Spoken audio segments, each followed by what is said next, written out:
As you've heard, I'm Winnie Mitullah. I'm the chair for the UNESCO Unit WIN. The chair is Women and Community Participation. Previously, Professor Bahemuka was the chair, the former ambassador to Kenya in Canada. So for those of you who may know her very well, she passes her regards to all of you. So basically, our chair is an old chair. So what I'll share with you is just some of the glimpse of it, but it's an old chair dating back to 1997. So it's located within the department of, let me just open this PowerPoint so that you can see it. I don't know why it can't, okay, good. Okay, so it's located within the department of, within the Institute for Development Studies, but basically within the social sciences of University of Nairobi, very close to what was highlighted by Kobe University on how it is structured, is not an entity on its own, but is embedded within a multidisciplinary institute. And also those that work with us within the chair are cross-cutting. They come from different disciplines to assist carry our activities depending on what we are focusing on. So basically one thing again, I think which is important to note is that we may call it women and community health, but women seem to be linked to so many other, critical aspects and elements. At least I think at the end of tomorrow, we really have to think on how all this come together. Because even when you listen to most presentations, there is a lot of overlaps. So even in us, as we work through, we tend to focus also on education. We focus on youth. We can just never leave them behind. So we've had some projects or events that are dedicated to youth. Our mission has really, what we are looking for is really how to make communities get engaged through a very informed perspective, being a university entity, because we know that a lot of our communities, especially in our countries in Africa, knowledge and lack of data is a big issue. So we are trying to generate that knowledge and to link ordinary persons with the knowledge. More so at the end of the day, really our mission is to see communities that can have ownership and can have their destination at hand with an informed perspective. In terms of the mandate, basically, we are trying to fill that gap between the universities and communities. That's really what we think we are focusing on, so that we reach even that woman that is in the rural area and needs either information or support in one way or the other. So basically, this is done through research, through training, capacity building, and we are really trying to debunk the myth of the university being an ivory tower. You should see some of the times when women are full there and they're enjoying the university great court and every facility, and if youth, women, they can come and interact with the university. So that link we are seeing as very important, and it also creates opportunity, especially for the youth, whether it's a young woman or man, in terms of giving them that aspiration of seeing ahead, seeing beyond their jurisdiction, which is local. So that has been quite what we do. We've had some flagship projects in recent times, which I just thought is what I chose to share.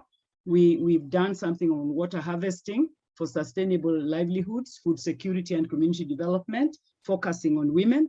We've also had a project on construction of knowledge, which is related to the youth program. And also we responded to COVID as COVID hit the globe. So I'll just go very briefly over them, just so that you have a glimpse of it. You can see the picture. This is really the water harvesting. What is important about this project is that the tank that you are going to see next, it was done one in a very semi-arid area, quite an area that is facing a lot of challenges. So it's, sorry, there is a bit of movement. I hope it will go down soon. So that was done in terms of focusing on, okay, it's gone down, sorry.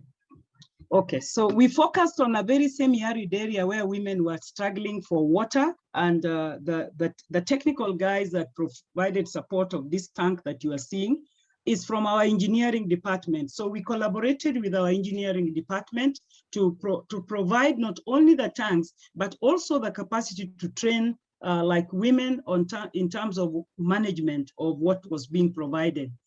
So there were these tanks, and there was also underground water. And that became quite interesting, in particular, the capacity building part of it. And you can see out of that water again, they were able now in this semi-arid area to at least produce food. Food security was ensured in that perspective. The other program is this knowledge generation. Kenya had a new constitution in the year 2010. And what we realized was that people were so ignorant of what the new constitution had for them. So there was really need to educate people, to expose people in terms of women and youth knowing what is in it for them, so that they could be prepared to embrace it. So we worked with a number of government departments and entities trying to package information services and trying to get out there into the communities and to try and share what the content of this constitution was and how, ordinary citizens could use it. I know for those of you who know Kenya, you will know that the women have not quite achieved what they expected to achieve, because we had this 2/3 rule, which is not yet really realized, and it's gone to court, it has gone to High Court. We are still fighting over it. But we thought that by now we should have had the legal provisions that fully embrace equality, as it were. A bit of just pictures there showing the trainings that go along in terms of building capacity of women and training them, especially when we were doing the exposure of the Constitution. Another stilt about training, a bit of training again. And all this, we try to sample the counties, or rather the areas, the regions of Kenya, which are very, very deprived. They're very deprived. So we go for the very deprived, and all this that we focused on in training and providing support were for the deprived areas. In response to COVID, when COVID hit, I think the youth and everybody was really like lost. People really didn't know. There was no hope.